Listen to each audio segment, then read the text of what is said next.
అంటే కేసీఆర్ గారికి, ఇక్కడ జగన్మోహన్ రెడ్డి గారికి మధ్య ఒక అవినాభావ సంబంధం ఉంది. హ్మ్. కాబట్టి ఒకవేళ తెలంగాణలో పార్టీ పెట్టడానికి కేసీఆర్ ఏమైనా అంటే వద్దని గనక మాట్లాడితే ఏమైనా వెనకంజ వేసే అవకాశం ఉందా? లేదంటే ఒకవేళ పార్టీ పెట్టే ఉద్దేశమే లేదనుకోండి జగన్మోహన్ రెడ్డి గారికి. ఇక్కడ ప్రత్యక్షంగా బీఆర్ఎస్‌కు నేను మద్దతు ఇస్తున్నానని ఏమైనా ప్రకటించే అవకాశాలుంటాయా? అంటే పార్టీ కొత్తగా పెట్టవసరం లేదు సార్. ఆల్రెడీ ఆంధ్రాలో ఉన్న పార్టీ ఇక్కడ పోటీ చేసేయచ్చు. పోటీ చేయొచ్చు. అయితే పోటీ ఒకప్పుడు ఎందుకు వద్దనుకున్నారు అనేది ఫస్ట్ థింగ్. ఒకప్పుడు రాష్ట్ర విభజన జరిగినప్పుడు వద్దనుకోవాలి, గుర్తుపెట్టుకోండి. రాష్ట్ర విభజన జరిగినప్పుడు ప్రజలు అప్పుడు కూడా 3 అసెంబ్లీ స్థానాలను, ఒక పార్లమెంటు స్థానాన్ని ఇచ్చారు. చాలా స్థానాలలో గౌరవప్రదమైన ఓటింగ్‌ని ఇచ్చారు.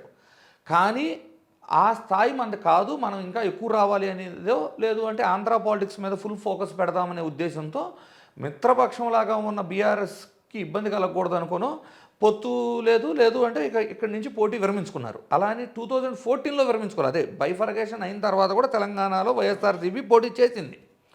కానీ ప్రస్తుతం ఉన్న రాజకీయ పరిస్థితుల్లో అసలు జాతీయ పార్టీలు సైతం, అంటే పైనేమో బీజేపీ వర్సెస్ కాంగ్రెస్ అని బాగా గొడవపడుతూ కొట్టుకుంటూ ఉంటాయి. కట్ చేస్తే ఆంధ్రప్రదేశ్లో బీజేపీ అండ్ కాంగ్రెస్ కలిసి పనిచేస్తాయి.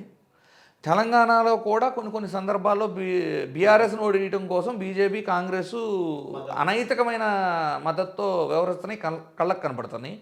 ఇలాంటివి చూస్తున్నప్పుడు అంటే రాజకీయాన్ని రాజకీయంగా చెయ్యాలి అని మాత్రం ఇప్పటిదాకా చేయలేదనుకుంటా. నేనైతే నాకున్న వెరీ క్లారిటీ ఏంటంటే జగన్మోహన్ రెడ్డి గారు రాజకీయాన్ని రాజకీయంలా చేయలేదు. ఆయన ఎంతసేపు ఏంటంటే ప్రజలకు మంచి చేస్తే ప్రజలు డెఫినెట్లీ మనల్ని ఎన్నుకుంటారు. లబ్ధి చెందిన ప్రజలు అవ్వచ్చు, మంచి జరిగిన ప్రజలు అవ్వచ్చు, వాళ్ళంతా ఆటోమేటిక్గా మనకు ఓటేస్తారు కాబట్టి మనం గెలుస్తామని నమ్మారు. రాజకీయాన్ని రాజకీయంగా చేయలేదు. ఇప్పుడు జరుగుతున్న పరిణామాలను చూసిన తర్వాత డెఫినెట్లీ రాజకీయాన్ని రాజకీయంగా చేయాలి అనుకుంటే మాత్రం